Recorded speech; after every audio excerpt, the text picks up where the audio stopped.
The Young and the Restless, spoilers, Tuesday full episodes, the 30th of June 2026. Welcome back to our channel. Today is a beautiful, chaotic day to dive into the absolute madness of our favorite daytime drama. We have so much to discuss, and we are beyond excited to break down every single shocking moment with you all. Let's jump right into the latest update. Oh my God, besties. Okay, I'm literally filming this while I'm running errands because I just had to jump on here and vent. You guys, I am deceased. Stop what you are doing. I am literally shaking. Wait, we need to talk about this now. I am literally hyperventilating right now. Send help. My soul has actually left my body. I was mid-skincare and smeared charcoal mask all over the rug when this episode dropped. And I literally had to yeet my phone across the room because the sheer audacity of what is happening in Genoa City right now has permanently altered my brain chemistry. We're not just watching this show anymore. We are invested. Like I am personally offended and simultaneously totally living for the absolute cinematic mayhem that is unfolding before our very eyes. Talk to the camera like these people are our real life neighbors. Bestie, these people are in my walls. I am spiraling over their choices, and we are spilling all the tea right now. Wait, backtrack for a second. I missed a step. Okay, let's set the stage. Jill Abbott is back in Genoa City. And when I say back, I mean she kicked the metaphorical doors off the hinges, stomped in with her designer heels, and started taking names. Jill has not been happy for a long time. And honestly, same, Jill, same. But she is storming back into town to confront Billy and Kane, and the vibes are just straight up immaculate, but also terrifying. She is laying down the rules, and I am genuinely here for it. But to understand why Jill is on a warpath, we have to look at the corporate dumpster fire that is currently burning down the city. Oh, hold on. I should have mentioned this earlier, but Victor Newman, who is officially on my do not perceive list, I am so done, basically handed the chancellor position over to Lily, which, okay, fine. Lily is a boss. But Nikki was genuinely not happy about it. And then Lily, in a move that is honestly so unhinged, turns around and asks Kane to run. Chancellor! Kane, the man who literally just blackmailed her using his bone marrow to save Malcolm's life. Are we forgetting this? He extorted her for control of Chancellor Winters, and now she's just handing him the keys to the kingdom? Bestie, be for real right now. And of course, Billy is throwing an absolute tantrum because Billy is always throwing a tantrum when he doesn't get his way. So Jill walks into this absolute mess. And she is looking at these two grown men, Billy and Kane, and she is just so over it. Let's unpack the psychological trauma here because it is deep and it is messy. Billy is her actual biological son. He came from her womb. But Kane pretended to be her dead son Philip for ages. And the most twisted, messed up part is that Jill legit liked him better. She straight up preferred the fake son over her real one. During that whole fake Philip era, she bonded with Kane so much that even after the truth came out, she still holds this weird, deep affection for him. And Billy has to sit there and watch his mother look at a literal con artist with more love and respect than she looks at him. That is cinematic mayhem right there. It's giving major I cannot even energy. And I am screaming into a pillow just thinking about the therapy bills Billy must have.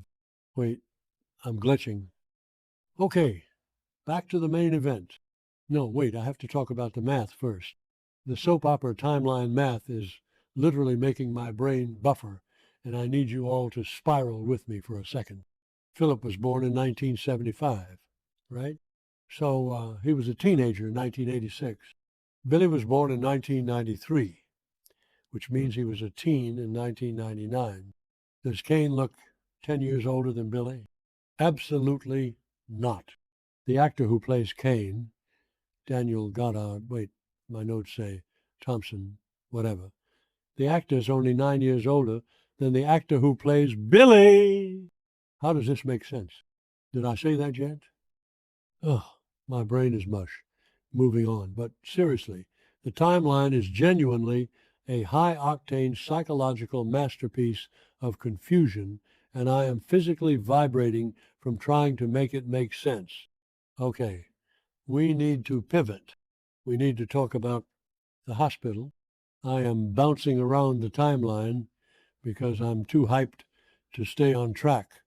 But we have to go to the hospital because the stakes are astronomical right now.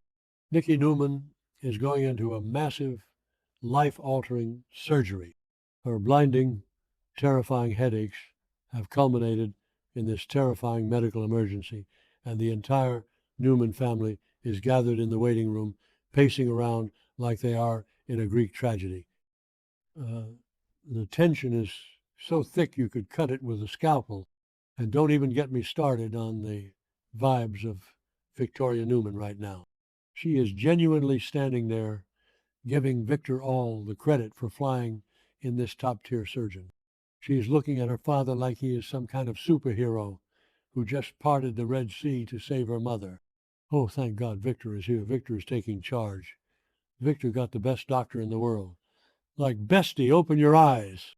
She wants everyone to know that her daddy saved the day, and it is straight up delusional. Because, wait, backtrack for a second.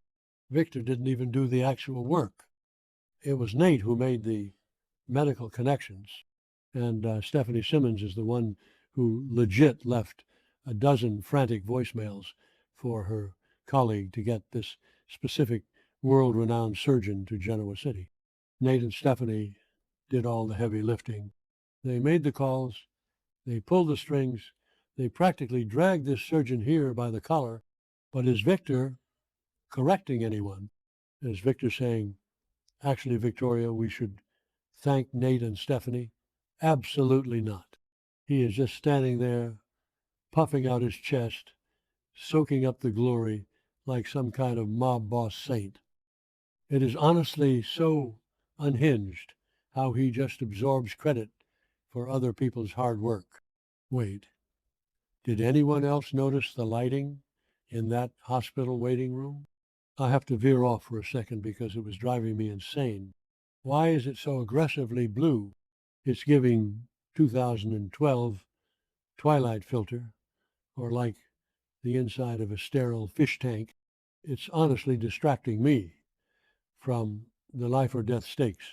Like, is this a hospital or a vampire coven? And there was this weird squeaky cart noise in the background during Victoria's monologue that sounded like a dying seagull. Fire the Foley artist immediately. Anyway, snapping back to the main tee, while everyone is praying for Nikki's survival, what is Victor doing?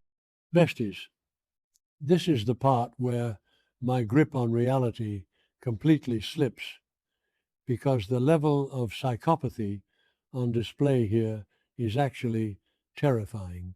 Victor is sitting in that uncomfortable plastic hospital chair, steepling his fingers and calculating how Nikki is going to express her undying gratitude when she wakes up. He is literally sitting there while his wife is cut open on an operating table, expecting her to beg for forgiveness for ever doubting him. He wants her to wake up, look at him with tears in her eyes, and say, "Oh, Victor, you were right all along. Thank you for saving me. But we know the truth. We know what he is actually doing." This is where I start screaming, because I am so deep in the lore that this betrayal personally attacked my soul. While Nikki is under the knife, fighting for her actual life, This man is liquidating her assets. Remember what happened a few days ago? He manipulated her terror over these headaches. He convinced her she was dying, played the doting, worried husband, and tricked her into signing a medical power of attorney. But hidden in that legal jargon was a clause that transferred all of her personal Newman Enterprises shares into a trust that HE completely controls. I am literally hyperventilating right now. He is stealing her company. While she is heavily sedated and undergoing major surgery, Victor Newman's lawyers are probably furiously selling off Nikki's shares and consolidating his power. He is looting her estate before she even has a chance to flatline, and he has the absolute audacity to sit in that waiting room, playing the hero for Victoria, while actively robbing the woman he claims to love. They are officially on my do not perceive list. I am so done. The sheer evil of it is a high-octane psychological masterpiece, and I am physically unwell. Did I say that yet? My brain is mush, moving on, but seriously, how is Victoria not seeing through this? She started to get suspicious earlier when she saw the asset liquidation happening, but now she's back to praising him. The daddy issues are terminal, I swear to God. I'm calling it right now. The villain arc is about to go nuclear, manifesting a total dumpster fire by the next update.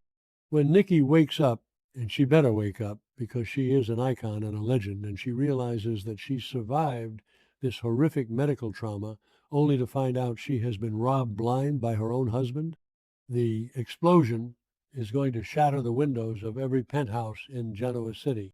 Nikki is going to scorch the earth. She is going to take Victor down to the studs, and I am going to be sitting here with my popcorn, living for every single second of it. I genuinely cannot handle the stress of this show anymore, but I also cannot look away. It is a messy, unfiltered, emotional train wreck, and it is now my entire personality. I am going to go scream into a pillow for about 45 minutes and try to scrub this charcoal mask out of my rug. Let me know in the comments if you are as unwell as I am about Victor's absolute treachery and Jill's iconic return.